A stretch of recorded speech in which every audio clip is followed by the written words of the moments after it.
name is Laurel Rutledge. I am the CEO of LaurelRutledge.com, the creator of the Rutledge Perspective podcast, and now I am the host of the Rutledge Perspective on KCOH-TV, The Boost, and I am so excited. My background in human resources and also in business and consulting has given me the opportunity to share information with all of you. And what we're going to do is talk about the foundational pieces, whether or not you're building a business or you're building a career. It all comes down to strategy and people. If you don't know where you're going, how do you know who needs to be on your team? So please join me, join in the conversation, catch the show both on the radio, on the app, and also on Facebook. And I will be on Tuesdays from 10 a.m. to 11 a.m. Thank you so much for listening. I look forward to seeing you there. Good morning, good morning, good morning. It is Tuesday, Talk It Out Tuesday, and I am so glad to be here and I have a number of public service announcements. And good morning, Austin, Texas. So we're gonna get to these public service announcements, and then we're gonna be talking about choices today, and the choices we make, the choices we don't make, consequences, unintended consequences. We're gonna talk about all that stuff. Okay, so. First of all, primaries today. Kentucky, it's a state and presidential primary. Mississippi is a state runoff. New York is state and presidential primary. North Carolina is a state runoff. South Carolina is a state runoff. And Virginia is a state primary. Now, I posted on my personal page. I think I ended up sharing it publicly. Here's the thing, folks. They are trying to do some shady stuff in Kentucky. There were 3,700 polls, open polls in Kentucky. Now, for this Tuesday, for their primary, in one county in particular that has 600,000 registered voters, there is one polling place. One polling place. So take your chair, take your snack, take your water, take your patience, and also take your attitude of not being willing to have your vote stolen. So it's a whole different ball game. It's a whole different ball game. People are not treating people, or they're not doing the old day poll tax where they actually charge you money and give you a receipt.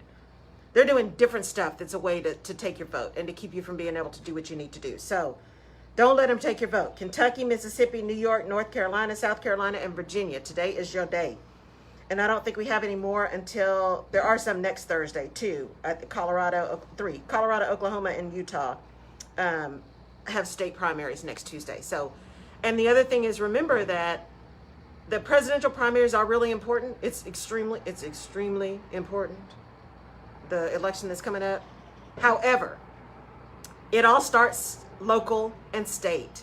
It all starts local and state. So if you're having a city council runoff or you're having a state primary, don't go to sleep on those, because that's where it starts. People start there to move up. So you want to start to mold your political environment as early as possible, because this impacts your city and how your funding is done. It impacts your school boards. It impacts your education agencies, all of that kind of stuff. So don't just do the big federal elections. Really get involved as early as you can in local and state as well.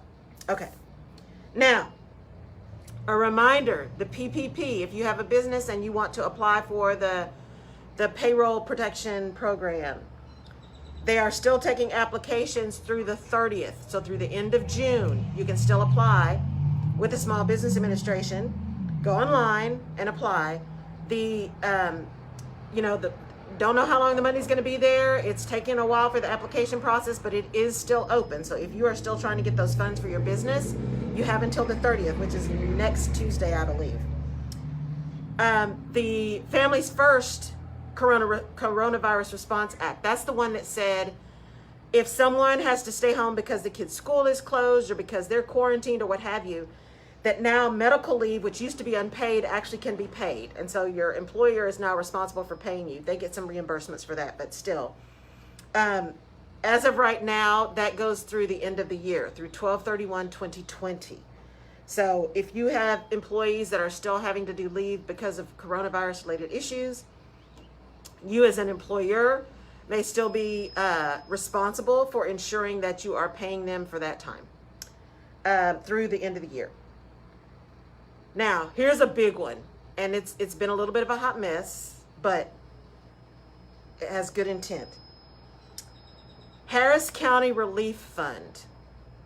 And I believe, Jerry, didn't they say it's 30? I think they said it's $30 million. I'm getting feedback. You hear that? Mm-hmm. I believe they said it's $30 million. And it is for, so this is Houston specific, y'all. So for Harris County, I say Harris County specific, there is a relief fund that has been set up for people, lower income. And you have to apply online. The deadline is 10 p.m. tomorrow night. It's harriscountyrelief.org. harriscountyrelief.org. And there are some caps. So you have to, if you make $33,000 or less as an individual, if you make $37,800 and there are two of you, $37,800 or less or two of you, or if there's $47,000 a year and there's four of you, and it goes down from there. If you go onto the site, you can see you are eligible to apply. They're saying it only takes about 10 minutes for the application. The site was down.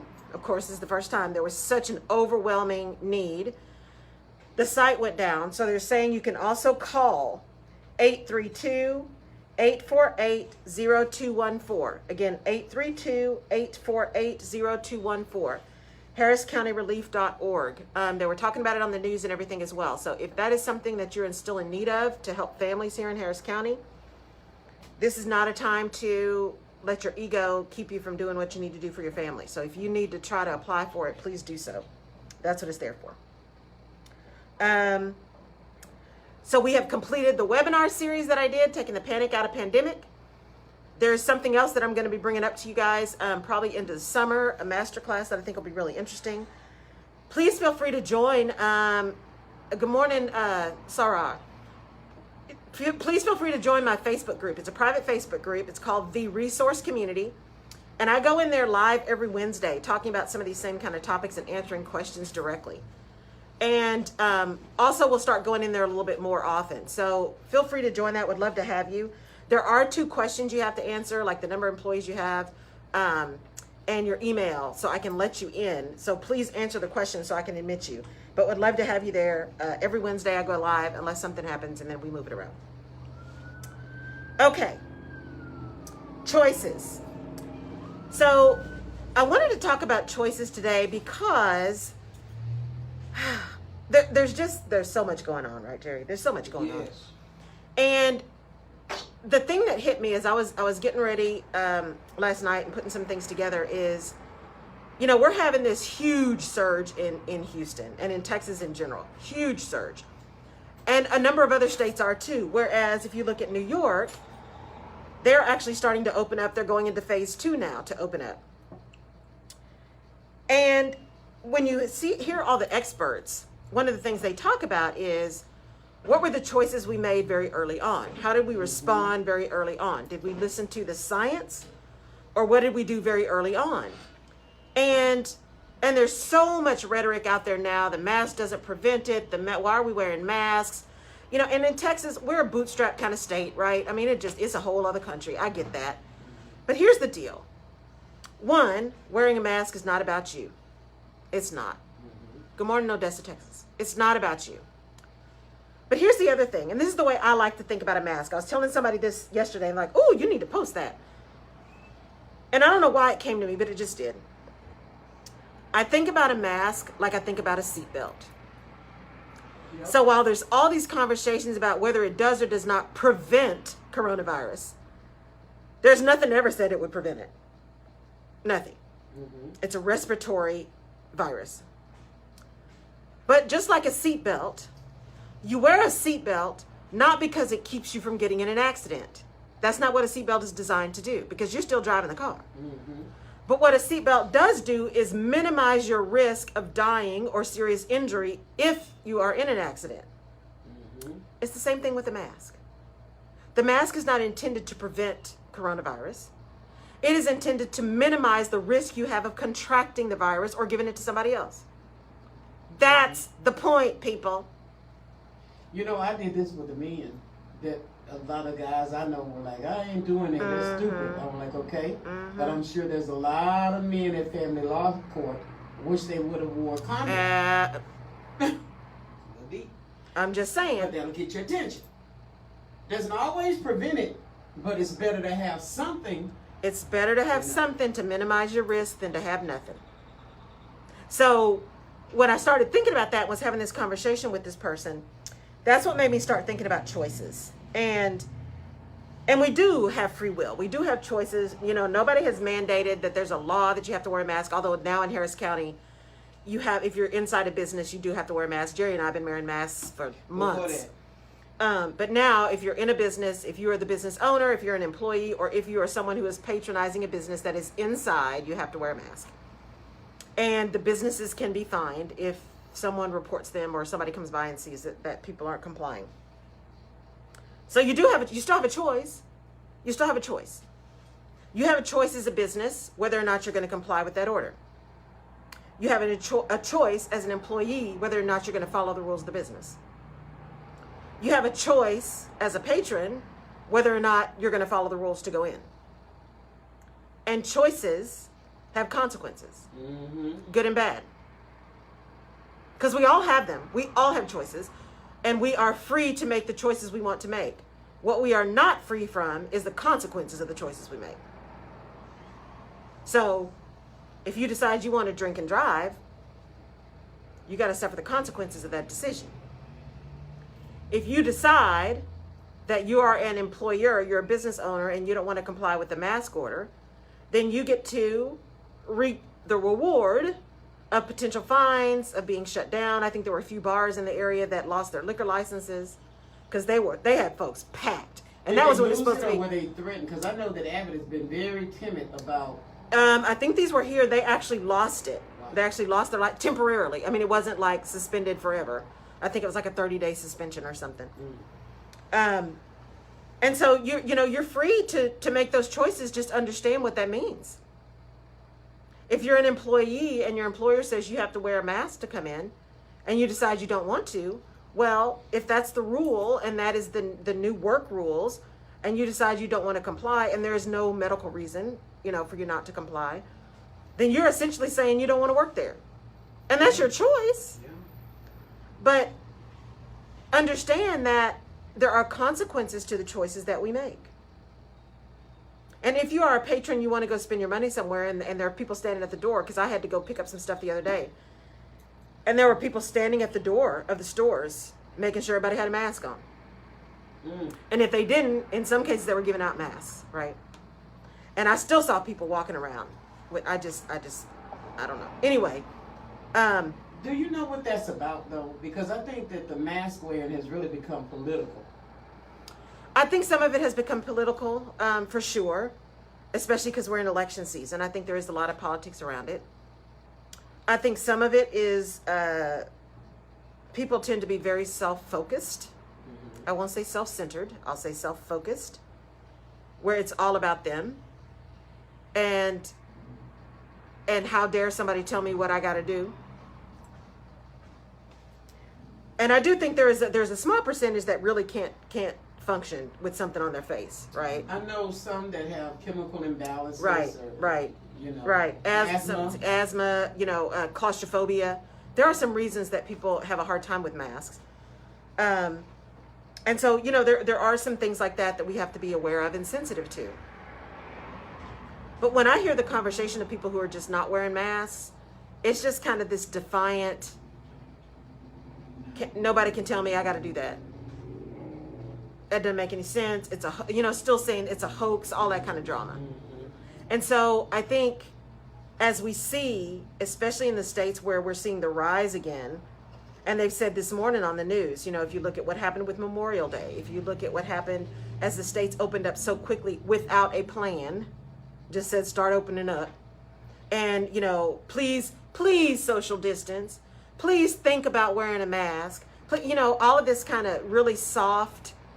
Maybe if you kind of feel like it, we'd really appreciate it if you would, as opposed to, no, here's how we're going to do this. And here we are. Have you ever doubted it, though? I personally have not. I told my sister one day, I said, to be honest with you, if I didn't know the voice of God, and if I didn't know people who had it, I may have been one of the naysayers, because in the very beginning, I'm like, how do we know this is real? Because what I'm seeing is you got your president walking around, he never has one, and he don't look like he ever gonna get sick or get sick. And a lot of people that I have seen walking around, defying it, and not wearing it. And so it would make somebody who's not either in tune or know of someone. Think, is this really real? But I've known too many people who have lost their lives with it, and people who are struggling with it right now. Exactly. So that's why I take it seriously, and I don't think everybody else is on that same page, because I've seen a lot of banter on Facebook and social media saying it's just the flu and you'll get over it. Yeah. You know, I really think that as the circles get smaller and smaller and smaller, and as more and more people are connected to people who get it, have it, get really sick from it, die from it, I think it becomes more real. Because unfortunately, we still have a lot of show me people. Yeah. We still have a lot of show me people. Prove it to me. And because there's such a big conspiracy theory population, and because it has become more political than anything else, I think it is difficult to trust, because this is all about trust. Yeah. It's all about trust, especially in a democracy. It's all about trust. Can we trust our leaders to be telling us the truth? Can we trust our leaders to have our best interest in mind as opposed to their own? And if there's no trust, right, there is a lower likelihood that you're going to be willing to comply, because there's a concern that it's not really about your safety, but about somebody else's gain. I see one of our listeners listening now, Karen Jordan, who recently was in the hospital, in ICU, with COVID. Thank God she came out of it, and she came out of it just in time, because they were going to send her to the COVID hospital. Oh my gosh. Many people don't even know that there are different places that they send you. Right. And she was on her way there if she couldn't get it together and get the oxygen she needed. But she talks about how painful that process is, and nobody understands the pain that you go through. Right. The pain and the isolation. And what I think what's scary about it, just like with anything else, right? Like I think probably everybody's now seen D.L. Hughley passed out. Yeah. And turns out he has COVID. But he was asymptomatic. When you said that though, that was a live show he was doing. It was a live show. And there were other people there. And how many live shows have he done without knowing he had that? How many live shows has he done? And I couldn't really see the audience, because the clip I saw was really just focused on him. So I don't know if they were social distancing, if I didn't see masks, I didn't see any of that. He didn't have a mask on. So, you know, you're right. What kind of indoor, you know, stuff was happening? Yeah. And did people who were in the show when he passed out, did they go and get tested? Because what they fail to realize is that maybe he can go home or to the hotel, like he said, in quarantine for 14 days. And maybe he didn't have any underlying health challenges, but you may be good, but the person that you transmitted that to may not be. Yeah. You know, and that's why when I say, you know, our choices have consequences, they have consequences for us, but our choices also have consequences for those around us. Yeah. You know, it's the same thing. Like I mentioned earlier, if you're doing something like, if you decide you're going to drink and drive, that's not just about you. That's about everybody else on the road around you. That's about everybody else on the road around you. If you are a business owner and you decide, you know what, it's just going to cost me way too much money to take out some of these desks or to change the shifts or to do all that kind of stuff. Okay. And I want all my people to come back. Okay. So choices have consequences. So you business owner, what is your response going to be the first time somebody gets sick and has COVID and says, I got it at work? Because the challenge is going to be on the employee side is how do they prove it? But since you did nothing to support safety, how are you going to disprove it? If you're not taking temperatures, if you're not social distancing, if you haven't closed down your kitchens, if you haven't done anything and documented anything that shows you are taking steps to protect the health of your workers, your ability to stand on solid ground in defense and say it wasn't here, it was somewhere else, is going to be challenged at best. I don't even get the temperature checking though, because you could still not have a temperature. You could.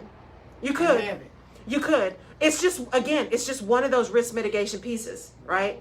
So at least if you're taking a temperature, those folks that do have one, you absolutely don't want them in there. Gotcha. Right? So it's just one hurdle. I actually went to my eye doctor. I have to get my eyes checked once a year, just because just some pre-existing stuff. And so I was like, okay, this is one I can't put off, because because I don't want to lose my sight. And you had to sit in your car. They came out to your car to take your temperature. They're like, don't even get out of your car. we gonna make sure you're cool before you get out of your car. And oh, by the way, fill out this paperwork in your car. Dang. And then when you walked in, they had the door locked, so somebody couldn't just walk in there. When you walked in, they made sure their whole lobby, all the chairs were gone. And it was small anyway, but all the chairs were gone. They walked you right to your room and put you in your room. And closed the door. What to say? And then, and they had on gloves and masks, and they had you, mask up and wash your hands and hand sanitizer.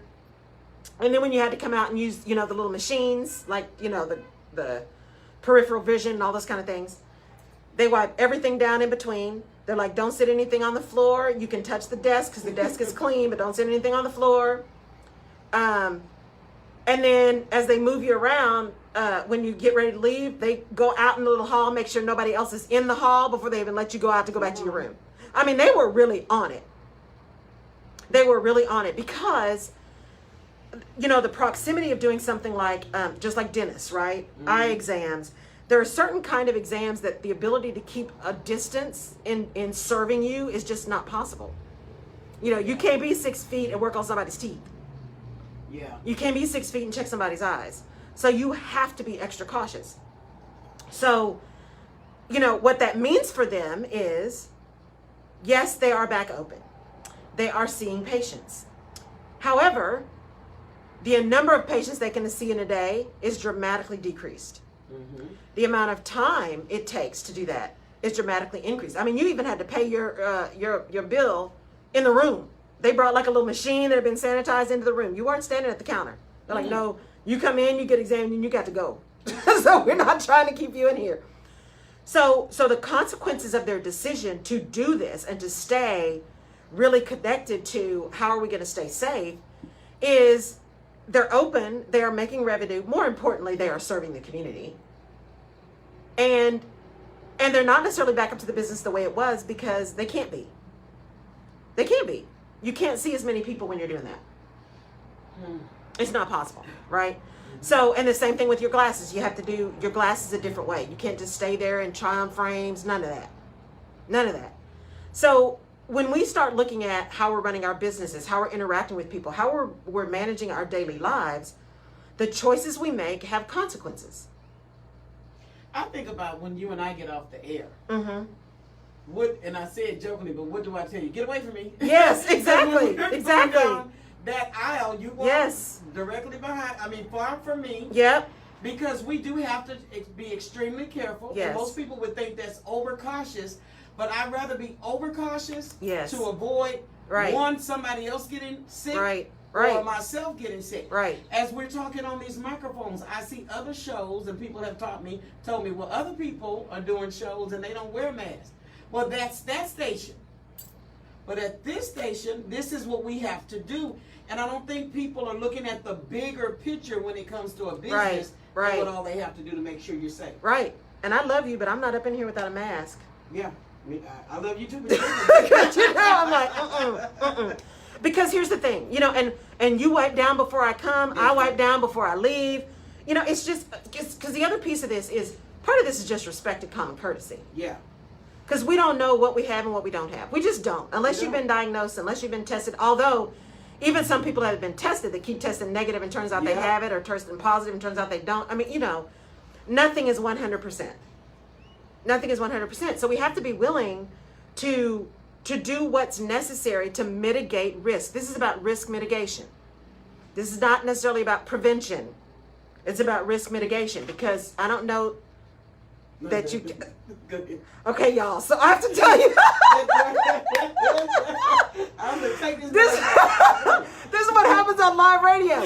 So we've got the air conditioner on. All the doors are locked, right? So we're in the studio. All the doors are locked. But there's a door to the studio. And when you saw me jump, because Jerry jumped, because we heard the door move. So it's just the air conditioner coming on.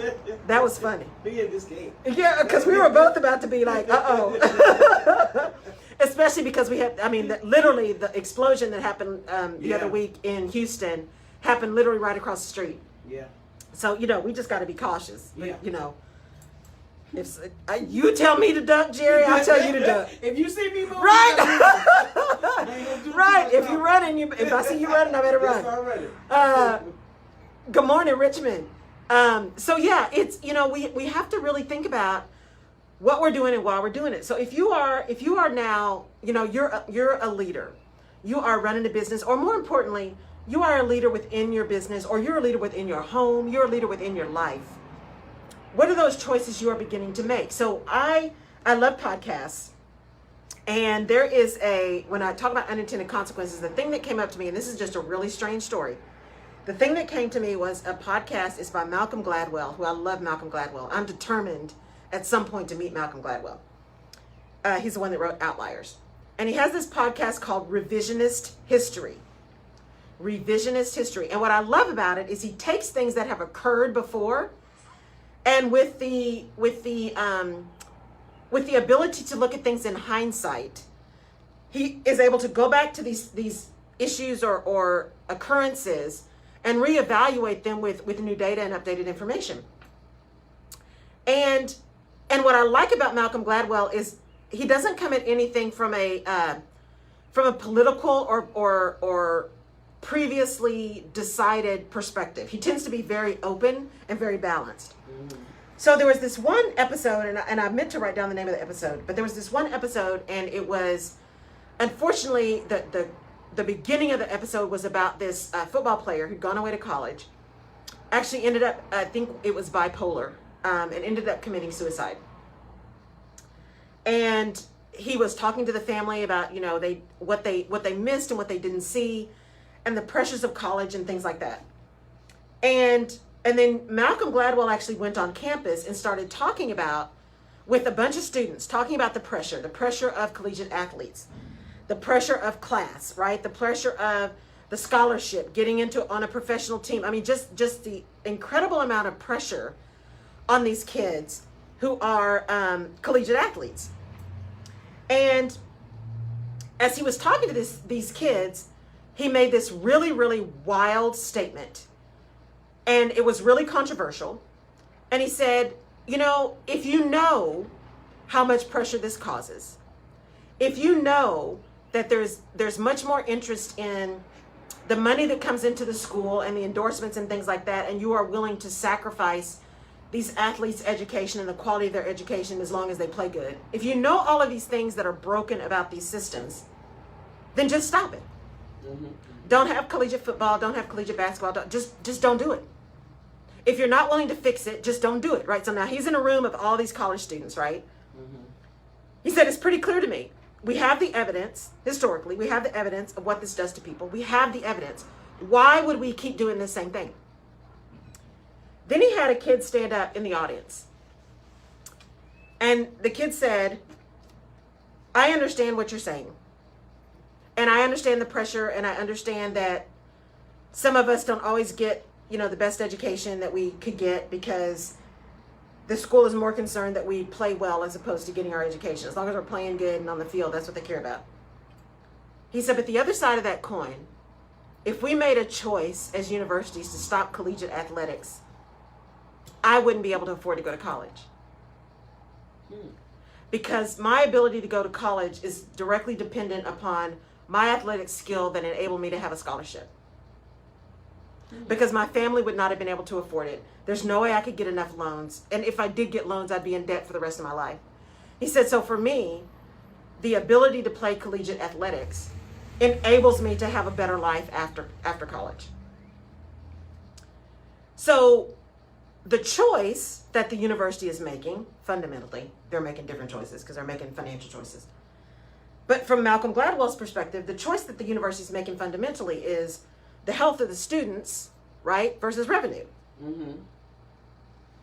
But this kid came back and said, but the consequence of us deciding that the health and welfare impact of collegiate athletics is so significant that we're no longer going to have them has an unintended consequence of actually limiting those folks who could not get this education any other way. Now, I personally never thought about it that way. I never thought. I mean, you know, I know there are people who needed the scholarships to go, and there's a lot of parents who are like, look, I need you to be really good at something so you can get some money to go to college, right? So I get all that fundamentally, but I had never connected the consequences or the unintended consequences of making a choice to completely change a system on those who rely on that same system to get what they need for the rest of their life. Isn't it kind of like the defunding the police? Right. Such a bad word. I wish nobody had I hate started that with it. word, It's just yeah. a bad word. It's such a bad word. It's about budget reallocation. Such a bad word, defunding. Although there probably are some people who really do want to defund the police. But Yeah. fundamentally, that's not what they're talking about.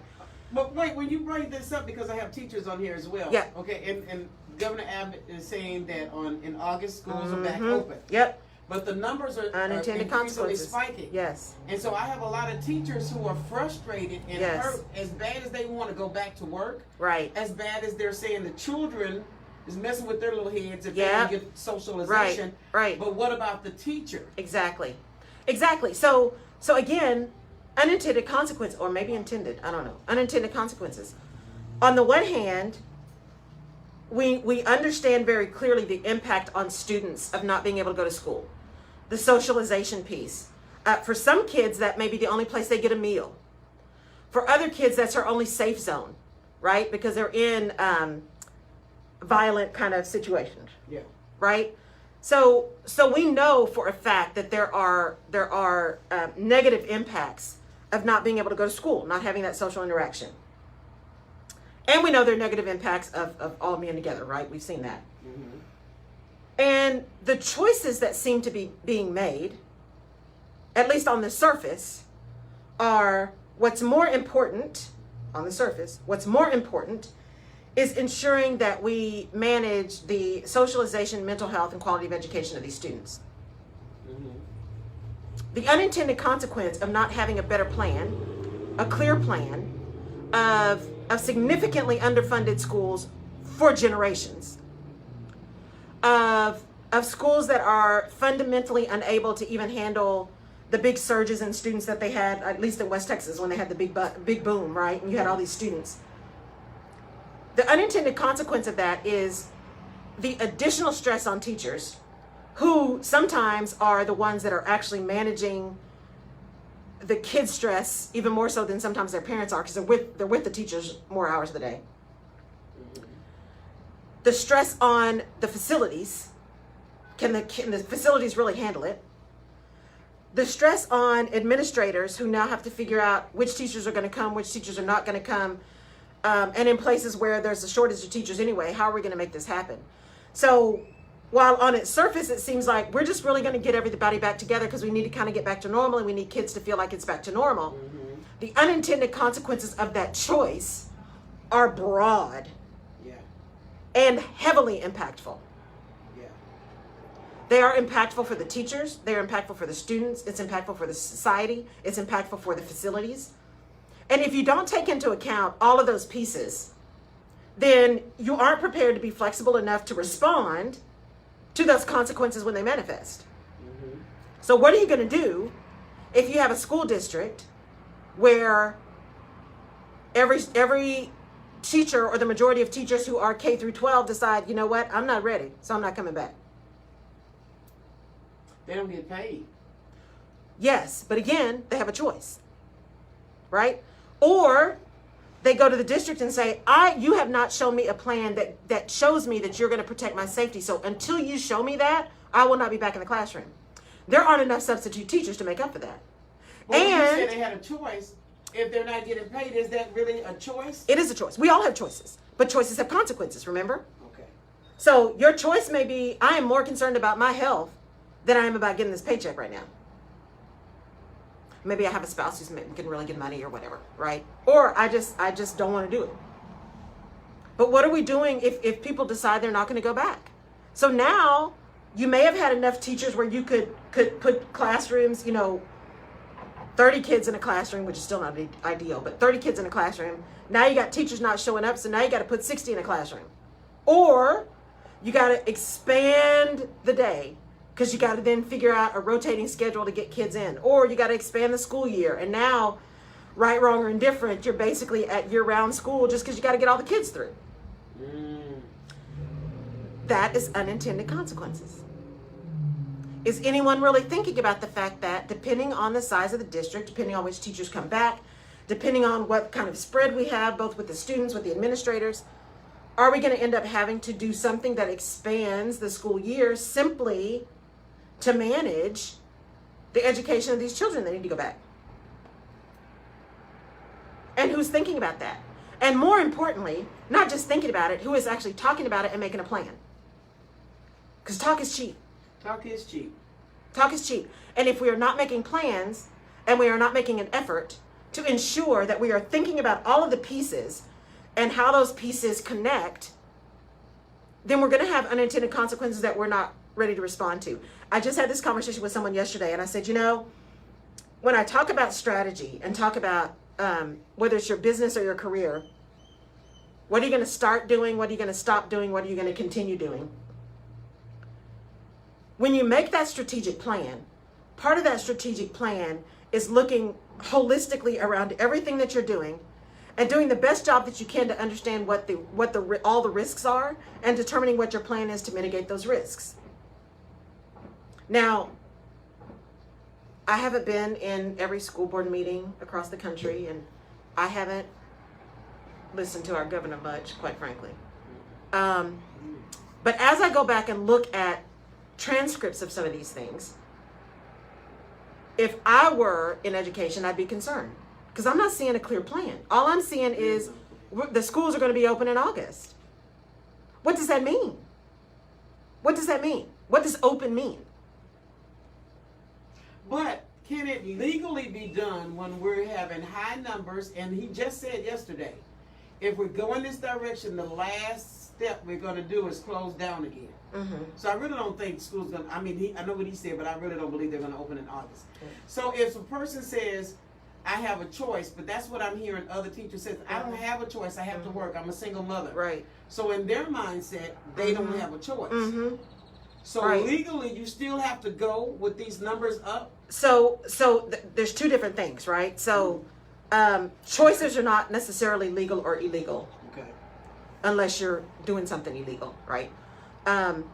Whether or not someone chooses to go back to work is not legal or illegal. It's a choice. What could be legal or illegal is what an employer does to someone or the consequences that someone suffers after they make that decision. So, we talked about a lot of times when businesses come back open and they're like, okay, no more remote work, you got to come back in. But they don't have masks, they don't have a plan, they don't have any of these things, and people are like, I don't feel good about coming back to work. Right. I even talked about that earlier. If you have a plan and you can communicate that plan and you can show, hey, here's everything that we're doing and this is why we want people to come to work and this is what we're doing to be safe, and our expectation is that you come to work, unless someone has a specific reason, a specific medical reason or some other covered reason, like legal reason to say, I can't come back, or they're covered under the Families First Act, right? They have someone who, they themselves have been diagnosed, they have someone else who's diagnosed, they're caring for somebody who's diagnosed, whatever. Especially in Texas and most states, maybe not California, it's employment at will. So if you then decide you're not coming back to work, you have essentially walked off your job. Mm. And what's important about that too is if you quit, you're not eligible for unemployment. Dang. If you're laid off, you're eligible for unemployment. If you quit, you're not eligible for unemployment. So if you have essentially resigned your position, you're not only do you not have your paycheck coming in, you now don't have unemployment coming in either. Mm-hmm. So it's not necessarily legal or illegal, other than how people treat each other in the context of showing up or not showing up. Now, if they issue some kind of, federal or state or local order, about schools opening or how schools need to open or something, and someone's in a violation of an order, that's a compliance issue that may not necessarily be legal or illegal, but it is a compliance problem that could carry some fines or penalties with it. See what I mean? Because you're violating an order as opposed to a law. Whose responsibility is it to make sure they have protective gear if they do go back to school? If you are requiring that people have protective gear, then the school is responsible. But if you're saying, because they're saying the children don't have to wear masks. Which is interesting. If you're 10 years or under, Yeah. at least here, you don't have to wear a mask. I don't know. And I love the kids, but we all know children are nasty. Children are gross. Yeah, before they even had COVID. They're children just were gross. They don't ever wash their hands. They put everything in their mouth. They Oh. touch everything. I can't. But you know, and Jerry, you know what? Let me think about that though, because in an employee-employer situation, if you're requiring people to wear a mask, you have to provide it. But here's the thing about schools. Schools require people to have, or require kids to have supplies, but you have to go buy them. Yeah. So maybe next year's supply list includes masks, right? So when you go to, the dollar store or Target or wherever, and you buy your packet for your school, maybe it has a mask in it this time. I don't know. That's a really good question. I'm gonna look that up. That's a really good Jacqueline question. says, this is an all-new territory and a different kind of virus. People need to stop putting COVID in the same class as the flu. Mm-hmm. And I think we are seeing it, even the government, Right. because when you have a leader or a president who says it and makes it like it's minimal, everybody that follows him is going to say that. So she's saying that we need to be careful to understand that this is not the flu. And when you think about little children, because I saw a lady on Facebook the other day and she was complaining that her children have to go back to school, but they're making the kids at daycare wear masks. And she was saying, how is my grandbaby going to wear a mask that long? But she's a teacher herself, so I was like, I wonder why you don't get it. But can they make little children wear masks? So again, if there is a requirement for at your daycare center, your place of business, your thing, if your requirement for someone to patronize you is X, then if X doesn't happen, you are not obligated to then supply service to that person. You get to set the rules, as long as the rules themselves are not discriminatory or illegal. Because it seemed like going into a hair store, no shoes, no tennis shoes, no service. No shoes, no shirt, no service. Yeah. Right. No shoes, no shirt, no mask, no service. It's the same thing. Can you legally stop them? Because there was a video circulating yesterday of a man that went into a Walmart and the employee tried to stop him because he did not have a mask on and it was a physical altercation.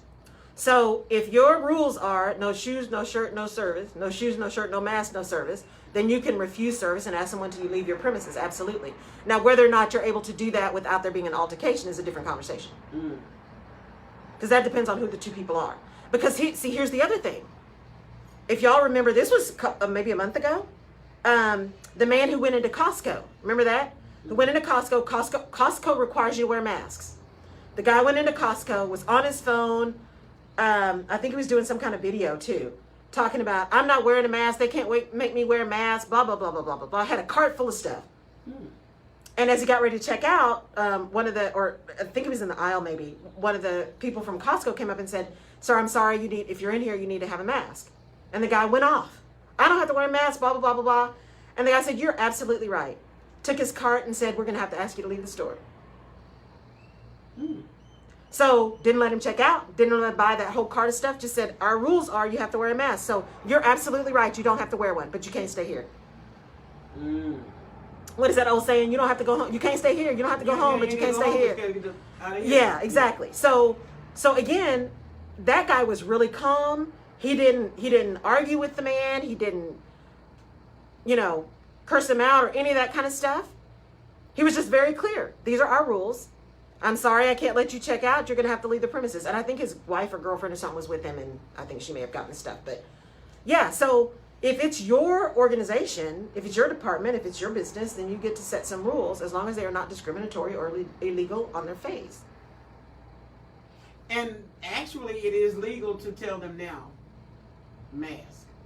Well, we have an order in Harris County. Yeah, so, that's what I'm saying. Yeah, so you can say, if you want to be here, if you want to be in here, you have to have a mask on. And every place I saw and drove by yesterday has the little thing in the front right? Must wear masks. Must wear masks. It's a popular restaurant. I won't say the name, but it amazes me that you have to wear a mask in there, but you can stand on top of each other outside before you get in there with no mask. I just, again, choices. And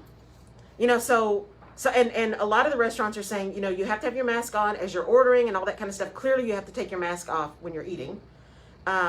But there's still, I think restaurants are now at 75%? They can do 75% now, not 100%. So I think they're still trying. Many of them are still trying to do as much social distancing as they can. I don't know about bars, but restaurants do seem to be trying to do the right things with people. Because, they've been closed down a long time. They've been doing just takeout a long time. I think they're really trying to do what they need to do to be able to function and to be able to open their businesses and keep their businesses open. But you absolutely have a choice. So a friend here was saying, planning for school is extremely stressful because there's so many moving parts. That's exactly right. I was talking to somebody who works at one of the universities here, and they've got more task force going on right now. And this particular university has said, if you don't want to wear a mask on campus, you can't be on campus. Period, the end. That's good. And there are some universities that are like, our dorms now, every room is a single. Now, I feel a little type of way about that, to be honest. Like that, the whole experience. That's the whole experience. I get it. And I have no problem with saying, you know what, but that makes sense right now. Yeah. But dang, because that whole first roommate situation. Yeah. Did you get along? Did you not get along? Suite mates, all that. That's part of the experience. But if you're talking about protecting people, intensive care is part of the experience too, so I guess I'd rather have the single room. Exactly. So you don't want people winding up in med services at the university. But that's schools are one of those places where there are so many moving parts, and every choice has consequences anyway. But especially in schools where we're talking about kids, and we're talking especially younger kids, how are you going to tell pre-K folks, even kindergarten, first grade, to stay away from each other? Yeah. It's just their brain isn't wired that way, right? And now they're back at school too. They get to see their friends. They get to play. They get to hang out. You know what? I have no appreciation. They're putting pens in their mouths. They're holding them. Crayons, whatever. Yeah. I have a new appreciation because I don't know how you do that. I don't know how you keep kids from being kids. China had it down though. Yeah. Did you see that? Yes, they made sure all their kids, every kid had masks. They had the desk spaced out, and I think they had, at one point, one of them even showed like little hats or something that they had hazmat suits. So yeah, they were looking like little robots. Yeah, they had little hats that had like the 6 feet thing, and you had to stay away. You do what you got to do, right? Innovate. We talked about this even with Corona in the beginning. These kind of challenges create a lot of innovation. So, what I do believe is that teachers are in it because they have a passion for teaching our kids, and they want our kids to be safe, and they want them to learn. And I think parents have done the very best they could under really crazy circumstances. Yeah. And in many cases, I won't say all cases, but in many cases, the quality of that effort may not have been what it would have been had the person been in the classroom. Yeah. So I think, at least the teachers I know, it's not that they don't want the kids back and they don't want there to be this classroom time and kids to be learning again. But how do you do that and keep the kids safe and keep the teachers safe? Because you also don't know what's going on at that kid's house. And how do you keep them from not ruining their little self-esteem? Because little Tamiko, somebody going to want a hug. Yes. From the teacher, and the teacher's going to be like, no, I can't. So I think all those moving parts for schools and universities, what do we do with the classroom sizes? It's the thing about COVID is it has uncovered a lot of things that have been systemic problems for a long time. And now we have to address them. Overcrowded classrooms has been an issue for a long time. The number of teachers has been an issue for a long time. Supplies and all this kind of stuff has been an issue for a long time. This is not new. It is now exacerbated because those very things create additional risk to the health and safety of not only the teachers and administrators, but of the students. But the issue itself is not a new issue. So what can we do to be more innovative and creative now to address these issues? Or hopefully not decide, that we're just not opening up schools again. That doesn't make any sense. Because again, you have kids who, that school is their refuge. That school is their meal. That school is their safe place from craziness at home. What about big tents outside and not letting them go to other classes, just stay in that one class, have lunch in that class, right, and put protective shields over it? You know, I saw some universities, I think even Lone Star College here or something, was going to do some of their classes outside and do that, you know, the outside learning, tents and stuff like that. But it's hot in Houston. I don't know that I'd be able to function. You get corona, you get some heat. Right. Johnny gonna want to read. Choices have consequences, right? So you can get heat stroke or you can get COVID. You know, you're right, Jerry. And can you just get some big fans? Can you, you know, can you just put up some big tents? What can you do to determine just different ways of serving this population during this time that's crazy? Because all of our choices have consequences. If we don't bring kids back to school, what does that mean?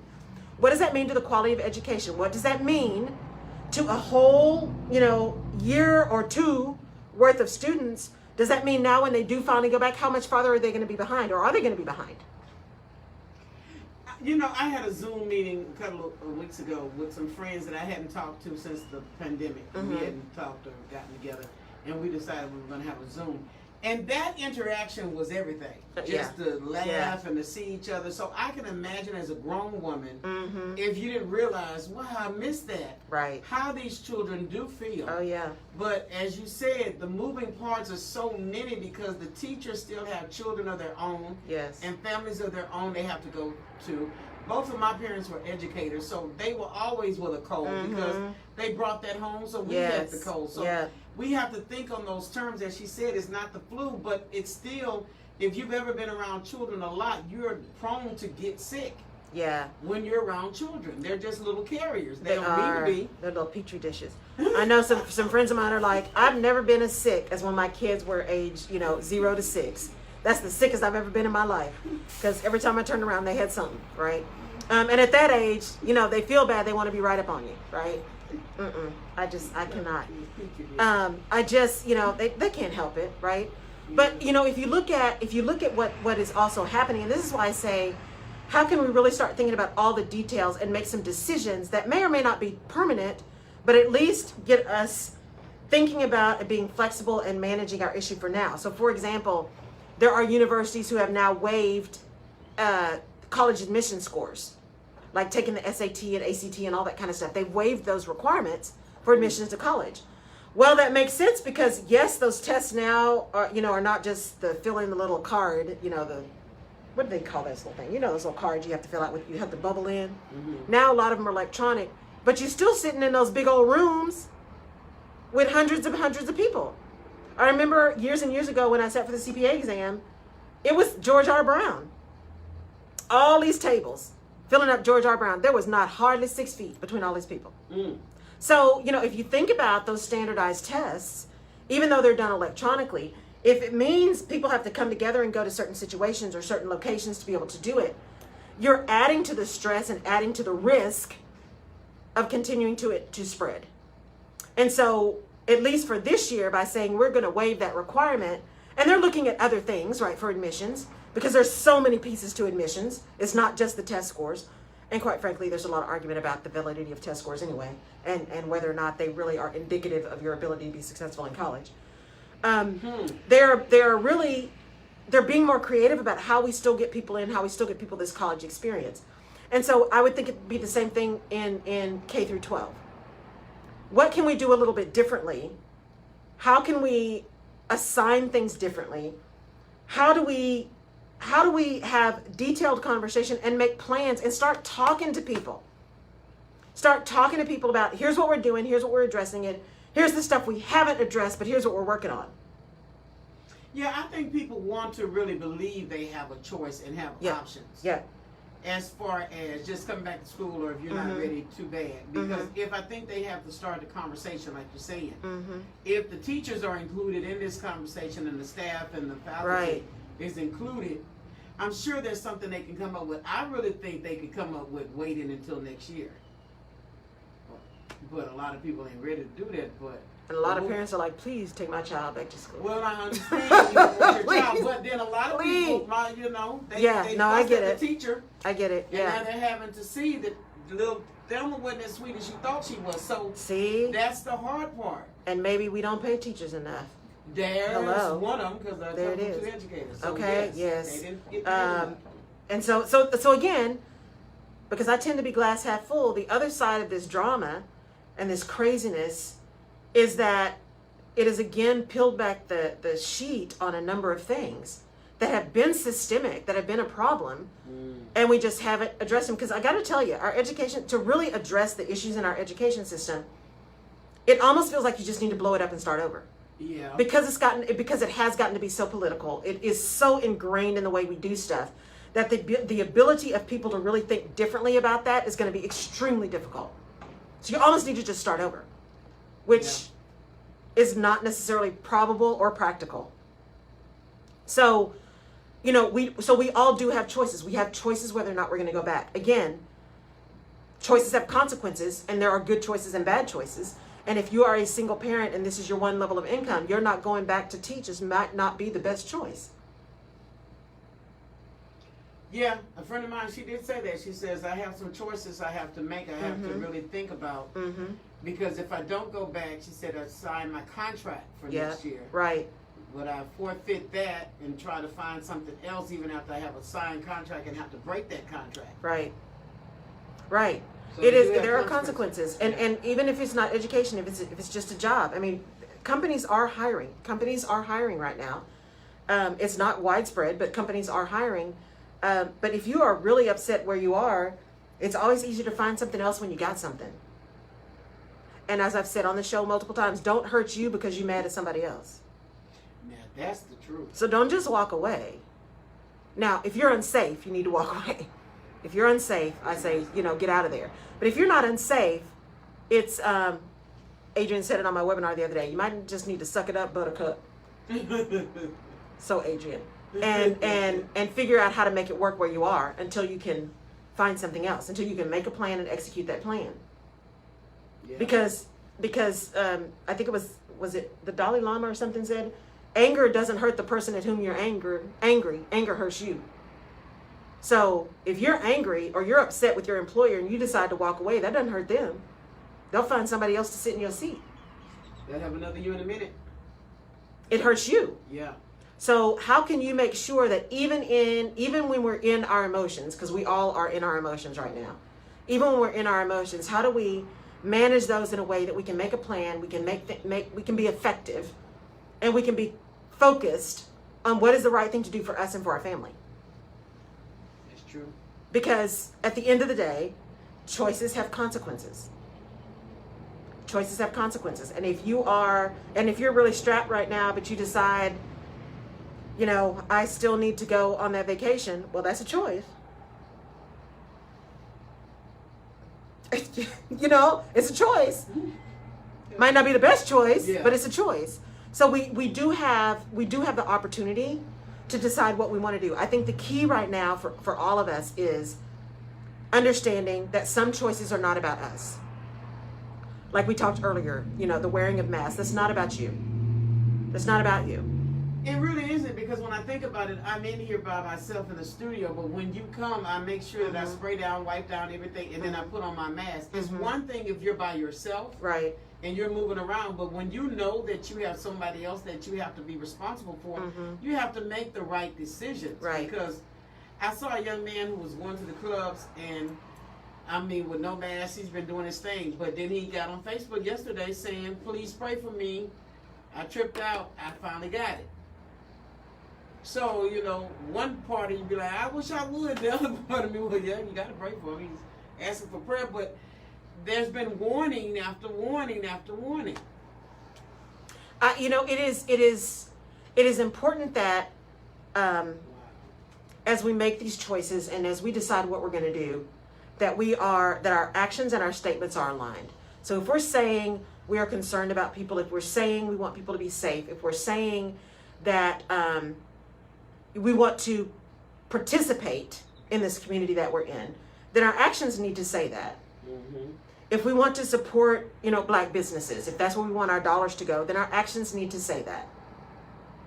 And if we are unwilling to do the minimum, then what's going to happen when we really have to do something? I mean, we are very fortunate. We are very fortunate that we don't live in a place that just says, because I think it was China, they just said, or Brazil, one of those, that said, oh no, you cannot, Saudi Arabia, you can't leave your house. Yeah. You are all locked down. If you need something, here's the number you call and it will be delivered to you. Yeah. So we still have a level of freedom that there are many countries that don't have. Yes. And with that freedom comes responsibility. To whom much is given, much is expected. But is that the thing that people are fighting against, though? Yes. They're saying you're taking away my freedom. Yes. Yes. And that's the conspiracy Yes. thing that is like, you're taking away our freedom, and first the mask, and then it's going to be the chip. I know. This. And that's the thing. I saw a couple walking with the sign saying, I'm not going to give up my freedom for your safety. I was like, that is the craziest thing I've ever seen. That's stupid. But here's the deal. It goes back to what I said a minute ago, right, Jerry? Trust. If you take what you said, first the mask, then, they're going to make everybody wear a chip, or they're going to be tracking our phones, or they're, number one, we're all being tracked now anyway. So if you think you're not. Though? We're being COVID tracked. So here's the thing with the COVID tracker. Yes, it's on your phone, but you have to get an app for it to work. The thing that's on your phone is not functional yet. It is software that enables an app to work. So how does this work? So whenever they release the apps, whoever's going to release the apps, you would have to opt into the app. So we still have laws, privacy laws, that say they can't just necessarily, except for the government, generally they can't just necessarily collect your data without you knowing. But can I ask But this you got to read question? the fine print. They're doing something, because one day a couple of weeks ago, I was talking to somebody and I said, I really want to get this pond put in my backyard. I had my phone sitting there, but I didn't Google pond. That's because you had your microphone on. So what you mean? So whatever I'm saying in my home, you can I'm telling you, they are listening. They're listening. Same thing happens to me. If you have Googled something, if you've talked about something, if your microphones are on, there is recognition that's happening, and so you'll see that stuff show up. Oh, so they're not listening. Yeah. It's like if you Google, but I didn't Google it. But Well, but now remember, Facebook got into trouble because they were reading instant messages, and they were listening to calls that were going on to instant messages. They said they were doing it just for data collection, for improvement of software. Yeah, that was months ago. I don't talk with my phone. But I usually turn my mic off. If I'm not doing it live, I turn the mic option off on most apps. What? Just in case. Because it's just too weird to me that I can have a conversation with you about, shoes, and the next thing I know, my entire feed is filled with shoes. I get it if I Googled it, and I've seen that happen. But to talk it, you mean to tell me these people? Because I'm telling you, I was having a lot of personal summers a few weeks ago.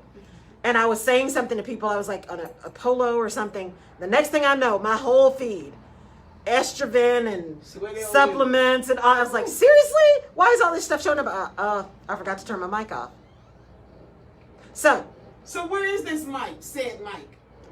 In your settings. The microphone, like now, because people can listen to me because I got my mic on my phone. Okay. Yeah. So it's, the mic on your phone. Just like putting tape over your camera on your computer. Ben Hall swears against using Alexa and using... I don't use them either. Well, we don't know that Alexa. I know. I know. But also the Ring.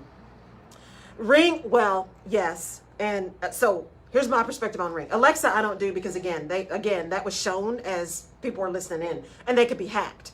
People were hacking Alexa. And not just Alexa, but the Google Nest and all that kind of stuff. You just have to be careful. Yeah. And when you set up your Wi-Fi, create a password, all that kind of stuff, change your password.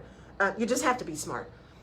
But with Ring, my concern with Ring, because I've got a Ring, my concern with Ring is my concern with face recognition, where they've shown face recognition to not be great for people of color. So when they first were putting out a lot of face recognition, they did a big experiment where they took pictures of all of the members of Congress, and they compared it to the mugshots, and most of the people of color showed up.